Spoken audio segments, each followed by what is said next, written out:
So I have noticed recently, since like social media, that so many mega churches are popping up and they look super fun and they are filled with young, attractive people and they love bomb all of their guests that come in. But what I have found out from family members that these churches are doing is even more controlling than the Christian fundamentalist church I grew up in. Anyways, these leaders, you get assigned to a small group and then you get assigned to leaders.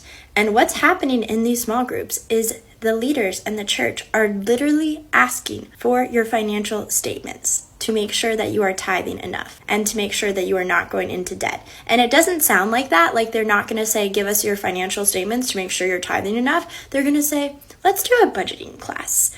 Video ini untuk mengingatkan sesama muslim agar tidak mengikuti praktek pemuka agama yang tercela. Seperti yang disampaikan wanita ini, hendaknya kita menjauh dari pemuka agama yang dalam ceramah maupun kesehariannya terlalu mengagungkan duniawi. And let's have everyone bring their full financial statements. And then let's have a sermon on tithing. And then if I see your financial statement and I see that you're not tithing, I'm going to pull you aside for coffee. And I'm going to tell you about the importance of tithing. And if I see that you're in debt, or if I see you bring up in prayer group that you are looking at buying houses, I'm going to come to you as the leader and have a coffee with you and say, hey, you really shouldn't be buying houses right now because you shouldn't be going into debt. And I'm going to control your life and take your money.